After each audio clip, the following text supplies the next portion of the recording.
Atlanta, and we're not talking about basketball. Sure. Top 5 team in the country. They're doing something right. So that'd be my top 3. No argument for me there. How about Landon? You got anything different to add to that? No, I do not. I mean, my biggest thing I can add to it is Ty Simpson's completion average. Like, he's been on point, getting the ball downfield, making the right decisions, making the right decisions, and making sure that ball stays with the offense. Right. Making nothing bad downfield, giving his receivers chances. Hey, it's all him. Is any tipping anything? I mean, it's a DB. You watch QBs and you look to see if they're tipping anything. Don't tell him if he is, but nothing. I can't give you that. I can't give you that. You see it, but you can't get. Well, nobody else has seen it either because he's only thrown 1 pick all year. Now, granted, there were a couple of weeks ago, there was about 2 or 3 that hit guys in the numbers, and thankfully they didn't hang on to. I guess it was a Tennessee game. Yeah. But still, I mean, he's been unbelievable. You got to have some luck on your side. Oh, yes. I mean, even during my time, whatever streak I went on, I mean, it gets talked about. Oh, you hadn't thrown an interception since this many passes, but you got to have a little bit of luck go your way as well. Yeah. How many of those did you let go of and go, oh, there goes that? Oh, there's plenty where, you lose a defender behind a D lineman or something, and as soon as the ball's leaving your hands, oh shit comes out. So, yeah. But it's good when they drop them. It is indeed. The reason they were there's a reason those guys were DBs, though. There's a reason.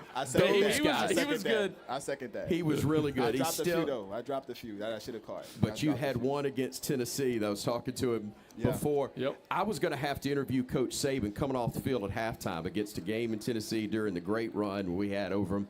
And it's late in the first half. We're up 28-0, and we're about to score to go up 35.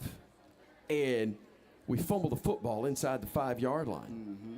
And they're driving. And I just know it's going to be awful. Here we are leading. But I know Coach Saban's going to be mad as a hornet, and he's going to jump me, and I didn't fumble. But I got to talk to him.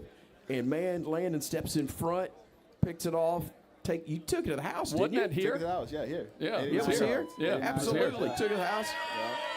We're up 35-0, and you can see me in the background in pictures jumping up and down like an idiot because I was thrilled, not just because we were ahead, but because Coach wasn't going to be pissed off when I got to him. That was pretty big, too. All right, we got the Bayou Bengals in town. Let's turn our attention to this rivalry in this game. A lot of great ones in college football, a lot of great ones for Alabama. But for you guys, where does this one stack up? I know historically there are games, frankly, that are bigger. But, man, in the last 25 years, this has been as big and as good as it gets. Landon, let's start with you. What do you think? For me, this has always been circled on my map. Yeah. Always time. Being from New Orleans, Louisiana, being in that bayou, being from there, oh, man, just hearing the hatred my parents, my family got me picking Alabama. I was happy tremendously to be 3-0 against them, and it just continues on. Landon, and it's also because when you picked up the hat in the All-American game, your mom didn't look pleased either. She was pretty pissed. I knew he was going to bring that up. How would we not? Y'all remember that? I mean, he's literally announcing on national television. They all thought he was going to go to Baton Rouge, and he grabs the Bama hat, and boy, Mama was pissed. I thought Mom was going to whip you on national television. I was going to run, You going to run away. That's I had a game to go finish. I was going to run away. But, yeah, that was a great time. She's going to actually be here this weekend. Really? Also. Yeah, fantastic. I wish she was here today. But we talk about it all the time. It's a great moment to go over. It wasn't a good moment at the time, but it was a great moment to go over. We laugh about it all the time. She asks about all the follows she gets. She always come back to me and say, it's about that time again, huh? I said, yeah, why? She said, I'm getting a lot of followers again. So it's a good time to have that. For you, AJ, is it the one? Yeah. Listen, I'd put the LSU rivalry up there for sure. Everything that, for my time here that came with it because Coach making the swap and leaving there. And a lot of times, listen, Alabama and LSU always got the best players in the country, right? And you were on these college visits with a lot of these dudes, so you became friends with them. And then all of a sudden you're in a game where it's a rivalry game and they're your opponent. The all-time game for me that it's because I hate them so much is Tennessee. Yeah. It was always the nastiest game. Agreed. The players weren't getting recruited to the same place. We didn't like each other. There was a lot of hate, but this one's a great rivalry because the competition. I mean, during our years there, 11 guys on one side of the ball were going to be playing on Sunday with the other side of the ball. I mean, those guys were going to the NFL too, and that's what made the rivalry so special. It is very special. I gotta go off script for 1 second here. You getting the wind blowing your direction? Because we got great partners that make our podcast possible. This is not on the script, but they've put for set design, they put the tendies out here, the Wendy's tendies out here. Wind's blowing my way. And those things smell good. And we ain't getting any for a little while here, but they look good. They smell good, too. I know that. All right. We know how great Tide fans are. We know there is nothing like playing in front of the home fans at Saban Field at Bryant-Denny Stadium on a Saturday night. Truly the best that you'll find anywhere. It's a place that really does transform on game days. And if you want to transform your home with a trusted name at Home Improvement Projects, you need to call West Shore Home. They provide home remodeling that is crafted with care. Get started with your project today by visiting their website, westshorehome.com. Bama, 16 straight at home, the last 2 home contests against LSU. AJ, what makes it such a tough place to play? Well, I mean, it's the fans, right? Anytime you're – there we go. Anytime Nacho agrees. You're able to come into here. I mean, with the Fell Room, like everything that goes on with this atmosphere, it's by far, one of the top most electric places in all of college football. But it's definitely our fans, the passion they have for the game, not having an NFL professional team here of any sort.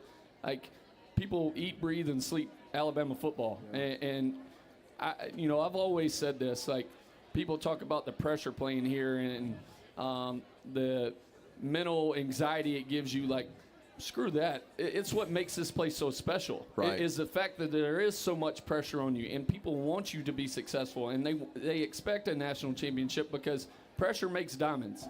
And that's what I thrived in. That's what Landon thrived in. Like, you want to be in those situations when it's game time and the fans expect you to go out and play to perfection, even though you're not going to. But that's what makes this place so special. It's one of a kind. Yeah. It is one of a kind. And, again, he's an Alabama guy. Yeah. Signed with Bama.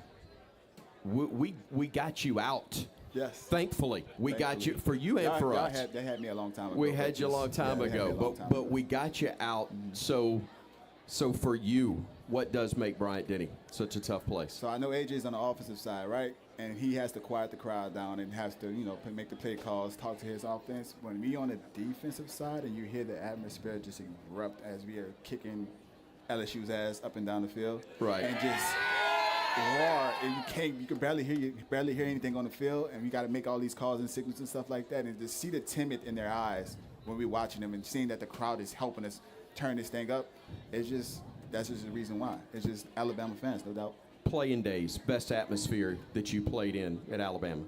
The playing days? Yeah, when you played, what's the best atmosphere you heard? Or are you so locked in on a game you can't really think about it? So tell me, period, best atmosphere you've experienced in Tuscaloosa. Best atmosphere I experienced in Tuscaloosa. All right, we lost, though, all right, to LSU, 9-3. All right. That was the first one. That was the one that didn't count. But that was the best atmosphere because it was awesome. It was nail-biting. Each inch, each play mattered, no matter what. That atmosphere, that's when I was about to make my commitment, but my mom told me no. I wanted to make it then. But I told her, I said, okay, I'll wait till the under game. But that atmosphere, that told me right there, this is the place to be. Yeah. This is where I want to be. This is where my career would shoot through the roof if I come here. And that was the best atmosphere for me. How about for you, AJ?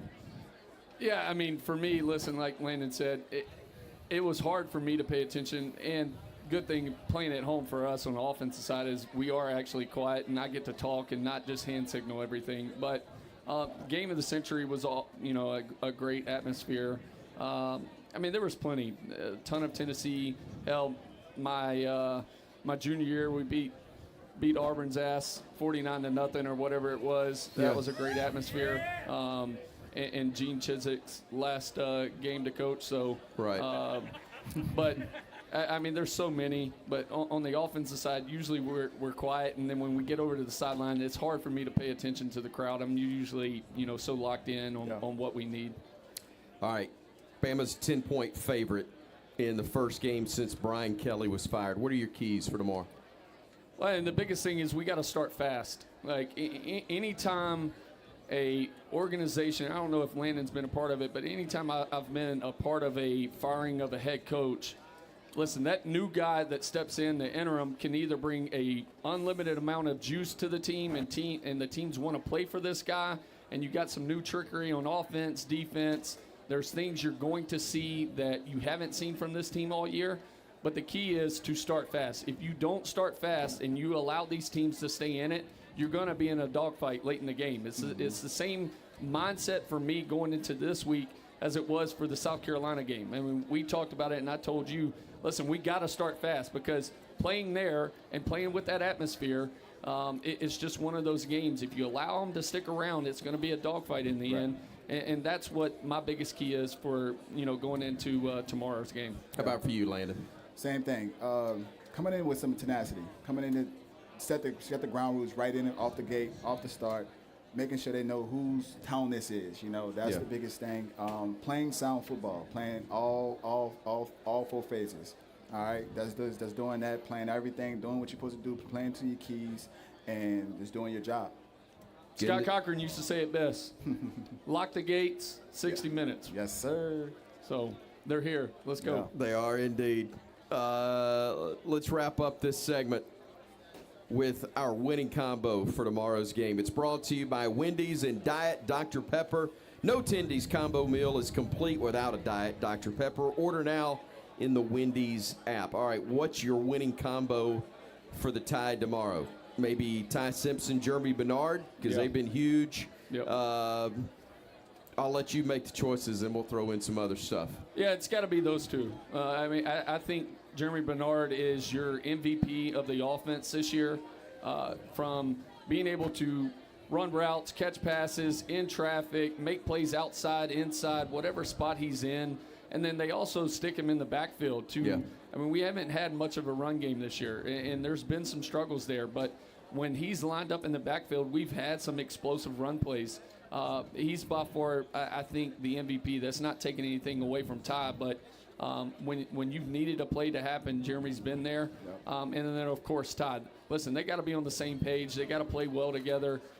Like I said, this defense will throw some different looks at them that they probably haven't seen, having new D coordinator, new offensive coordinator. So be on your P's and Q's and communicate real well and go make plays. How about for you, Landon? I'm thinking the same thing, but first start off with the defense. I think we get the ball back like we did last week, get our offense back the ball, and they go downfield to score. So Ty and Jeremy Bernard. I tell you what, the time we've got left, I need you guys to share your favorite Coach Saban story. All right? I'm going to go, y'all have fun with it. I'm going to go the serious route, and I shared this on the podcast the other day with AJ. The game of the century. You lost it. And, excuse me, not you. Team lost it. And everybody's down. But Coach Saban, instead of ripping everybody in the locker room, he's telling them how proud he is of them because you guys had a great week of work. He just felt like maybe you left it on the practice field and kept telling y'all, he was so mad. I'll never forget this part of it. He goes, I hate talking about this. I hate talking about this. But, he goes, there's a lot of football left, and there's a lot of teams that have got some tough games that are going to be between us and LSU. And there's a lot of stuff that can happen. He goes, we don't control our own destiny, but we control what we control. And you guys took care of business, and every game after that, we got the right dominoes to fall, and you got in the championship game again. You got the rematch and absolutely annihilated them, 21-0. Great ball game, great effort. That, to me, was one of my favorites. Now, that's not a fun one. We could go with a bunch of those, but y'all have, we got about a minute and a half each. Give me something good. Mine would have to be my freshman year, showing up I was playing well, had a great summer, great camp. We head out to the stadium for our first scrimmage and leading up to the season. And I had been repping some with the ones when he took Greg out, but I was mainly the whole time during camp with the twos. And he calls the twos out, and I go to head out, and he's like, you're here with me. I was like, all right. And then he calls the threes out. And I'm like, I guess I'm going now? And he's like, nope, you're here with me. And then last, he calls basically the walk-ons. Yeah. And he put the first defense back out there. Terrence Cody, Rolando McClain, Javier Arenas, Dante Hightower. The first snap, I'm under center. Terrence TC launches my center. I can't even remember who it was, but launches my center into me. I just get the ball, turn around, fumble. I'm down on the ground. I'm pissed for the rest of the scrimmage. Yeah. Nothing is going well. And so when we took the buses back to the stadium or back to the facility, I don't even take anything off. I take my ass straight up to the office, and he's sitting in his office, and I said, hey, I need to talk to you. So he closes the door. We sit there, and me and him had a different relationship than everybody else. And so I start going off. And I was like, listen, you want me to prove myself, blah, blah, blah. Like, how the hell do you expect me to do any of this with the team you stuck me out there with today? And he lets me complain, and he said, you're done? I said, yeah, I'm done. He said, well, today we were testing your leadership skills, and you failed miserably. And so I knew from then on, all right, everything's just a mind game. Like, he's just going to play games with me. And then he later told me, he said, listen, the reason I was so tough on you is because if you can handle the mental games I'm going to put you through, playing in front of 100,000 people in Death Valley is going to be nothing. And it did, and it worked out for me, and we had a lot of success together. You sure did. Landon, how about you, man? Mine's will be quicker than that, all right? But coming in as a freshman was the huge recruit or whatever, coming in or whatever, stuff like that. And Nick said, during that time, Nick Saban in Alabama, nobody knew where I was going at with LSU in Alabama, right? And I finally decided to come here fresh, the summer of 2012, 2013.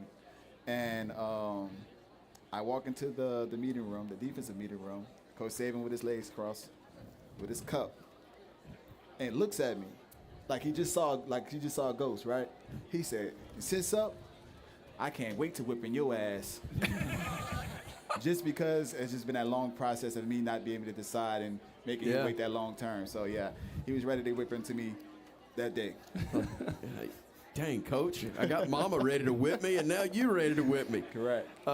Look, a big thanks to all of our sponsors, Wendy's, Diet Dr. Pepper, Google, West Shore Home, and ASAP. Don't forget, new episodes of our show drop each week on YouTube, Apple Podcasts, Spotify, and wherever you get your podcast. If you're looking for the show, just go to thedynastybama.com. You can also follow us across social media at The Dynasty Bama. Now, these guys ain't going anywhere.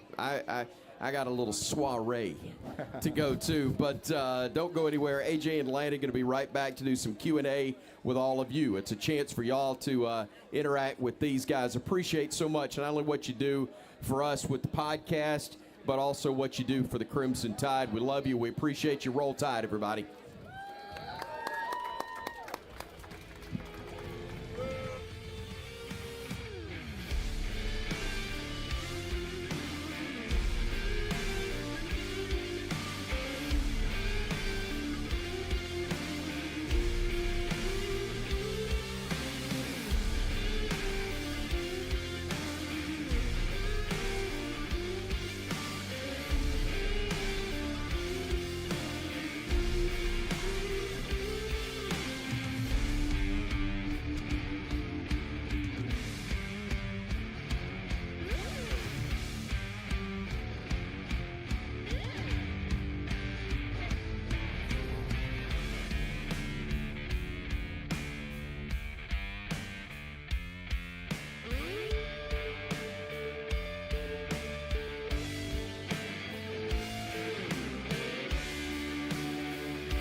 All right.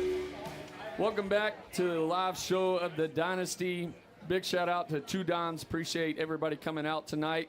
We're going to open it up to the fans and do a little Q&A. So if you want to ask questions, whatever you got, I think they said come over here and feel free to ask away. Hello, AJ and Landon. My name is Ketoris Vaughn. I'm a boxer, author, and aspiring entrepreneur. I got a question for both of y'all. Can y'all tell me y'all top 3 favorite teammates and why? Hold on, top 3 in Alabama? Or Alabama. Okay. Damn, that's tough. I mean, I don't know if I can name, just being honest with you, if I can name my top 3 favorite. Like the closest I was with, because I came, in at the same time we got recruited, was Kevin Norwood, Trent Richardson, and probably Drake or Patrick. I mean, we were on every visit together. We were here all the same time. Like a lot of, tough days and a lot of 110s that we did together. So. Listen, they're all great dudes. I mean, we just spent so much time. I mean, we were with each other from the time we were, 16 years old, 17 years old till we left college. So I would say those 3, but it's hard to pick 3 favorite. But good question. Yeah, it would be the same people I came in with. It would be Reggie Ragland, Denzel Duvall, and then my mentor that helped me kind of get through and understand the defense would be Ha Clint Dix. Yeah, so it'd be about the same. Yeah. Appreciate it. Hey AJ, Linda, my name's Brandon, and my question is, what is y'all's score prediction for tomorrow? Score prediction. Brandon, I appreciate you coming. Listen, I got this thing closer in the first half than people might like. I think new wrinkles from the either side of the ball for LSU, whether it's offense or defense, I think that's always tough. And if we don't start fast, you allow them with their new juice in the interim and new play calls to stick around. But I like Bama to pull away in the second half. I got Bama 34-20. Same. I'm around the same number. I'm at 28-17. Say your name and ask your question. Hi, I'm Ashley. So I know pushing through those cold mornings, getting to practice, go Big Blue. Go Big Blue. So I want to know, double-edged sword. It's a double-edged sword, right? When you're on a consistent winning streak, or when it's tough to get up in the mornings to go to practice, and it feels like, what are we doing here? I want to know what the why is. What gets you out of bed in the morning to push through that, whether it be to break the complacency or to get through those really tough times. That's a great question, Ashley. Yeah, I mean, for us, all right, so funny story. My first day on campus, and when you're going through the recruiting process, everything's about how great you are, how great this place is. They really don't tell you the truth about how much work you're about to put in. But we showed up. We were supposed to run 16 110s. And so for anybody during our time in the fourth quarter, bigs were at like 17 seconds. 18. Mid-skill, I think, were 17, 15. Yeah, I think it was like 15, 16. And then skill were like 14 seconds or 13 seconds, something like that. And if you bent over or hands on your hips or whatever, they added another one. We ended up running 36 that day. We came through the line on the last one. A former cornerback, Chris Rogers, he comes through the last one and literally falls face first. They rush the ambulance out on the field, take him to the hospital, and I knew I was in a different world. But from a why, I think that changes for everybody, right? As you grow, whether you're single or you end up married or you have kids, like it's always changed for me. The biggest thing for me was, listen, I grew up poor. I grew up in a trailer. My family worked their ass off to make ends meet. My mom had 3 jobs. My dad had 3 jobs. And my biggest thing was I just wanted to get us out of whatever situation we were in. And then that changed. As I got money, it was, okay, well, now I want to get a new contract so my kids don't grow up and generational wealth. And so you can change the life and the way your kids are brought up. So, I mean, that's an unbelievable question. You usually don't have questions like that. No, you hit it right on the nail, AJ. I mean, I can't answer it no better than that. Other than that, it's just finding the reason why to get up every morning is just like who I want to become, who I'm trying to present myself to be, who I wanted my legacy to be. So that would be my reason why to be a champion, to be a Hall of Famer, to have my name remembered by everybody all the time. So it's multiple. I appreciate it. It's multiple reasons. Yeah. Of course. Appreciate the question. Just state your name as Hey, AJ. This is Shannon Roberts. I don't know if you remember or not. Yes, sir. I was going to ask a question similar to hers, but DIP being a Bay Rat. Yeah. The adversity you come through living your life, your dad being a firefighter and all, how did that shape you in making your best decisions in life? Yeah, I mean, listen, it shaped me a lot, right? I mean, hell, there was plenty of nights I stayed at Dad's fire station, and like I said, I grew up with absolutely nothing. And growing up, when we grow up with nothing, you really don't realize that you don't have anything, right. Because they I mean, we didn't have money to go out and do things. Like, ball was everything, Correct. whether it was basketball, baseball, football, yes.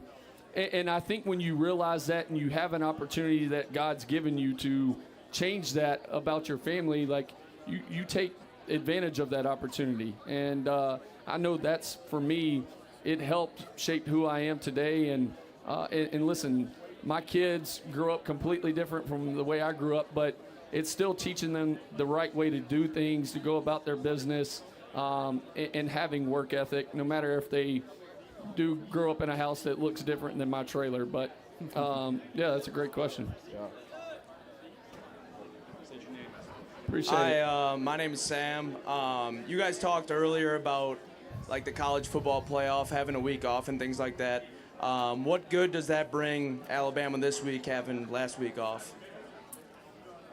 Yeah, I mean, for me, it can be good or bad, right? I know for us, during our week offs, it became camp practice. Yeah.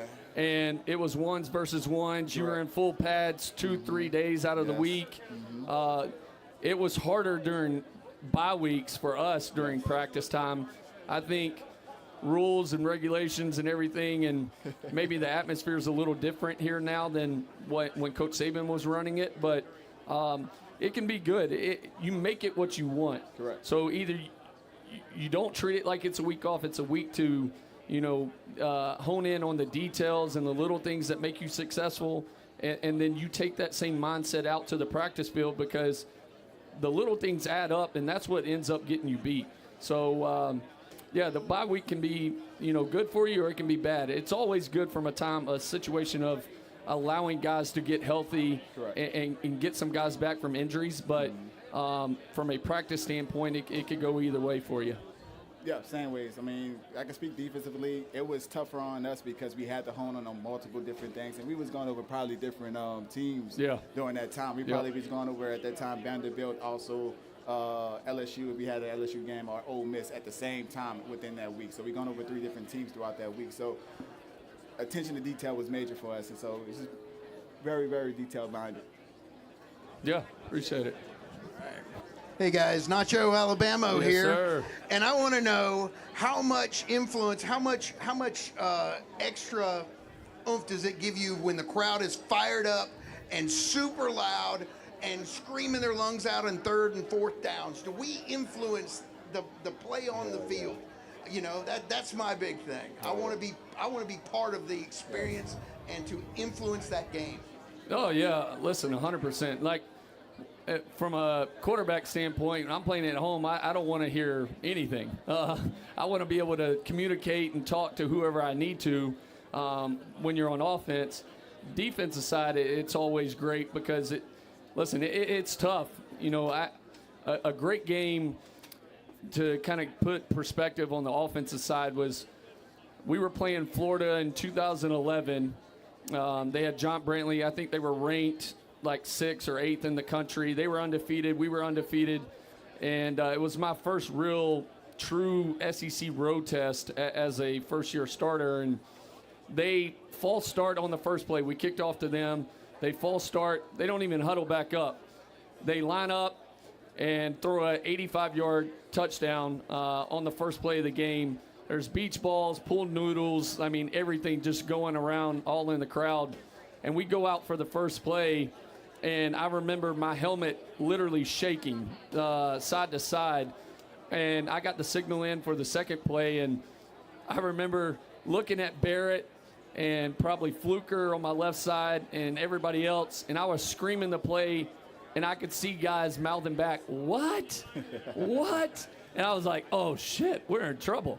And so I had to call a timeout, and Saban's like, "What are we doing?" I'm like, "Listen, I'm calling the play as loud as I can in the huddle. They can't hear it." And so my genius self was like, "All right, listen, I need the smartest guy on this side, smartest guy on this side. I'm going to say the play to y'all, and we're going to pass it around the huddle until we get it right. And hopefully we don't screw this up." And so luckily we scored, whether it was a field goal or a touchdown on like the first 5 possessions, and it took the crowd out of it, and defense went out and played well. But from an offensive side, like, it can make things tough when you're the opposing team. And then, listen, when we're on offense at home, you want to be able to hear a pin drop. Like, treat it like Peyton Manning did in Indy. Like, don't say a word. Defensively, we want it. 3rd and short, 4th and short. Anytime it's 3rd and short, 4th and short, we need it. Y'all cause a lot of offsides every time. Just because the offense, like AJ said, they can't hear the huddle call. They can't hear the snap count. They don't know the signal, anything like that. So that helps us out tremendously on the defensive side. The louder y'all get, the better it is. It doesn't hurt us defensively at all. We already know what we're supposed to be doing. We already know our adjustments to any formation they're doing, or how they come out. Be as loud as you possibly can. That helps us out, because if it's like you say, if it's 4th and 1, it's a game-changing time, and they jump off sides and make it 4th and 6 now, they have to change their play. Yep. It's a different play call now than the one they think that they're going to get that first down on. And then if you do it again, better position, right? Yep. So we're good? Awesome. Thank y'all so much for coming out. We really appreciate it. Make sure you tune in to the Dynasty each and every week. Get it wherever you get your podcast. Thank y'all so much. Appreciate 2 Dimes. Roll Tide, everybody. Appreciate y'all guys. Thank you. Appreciate it.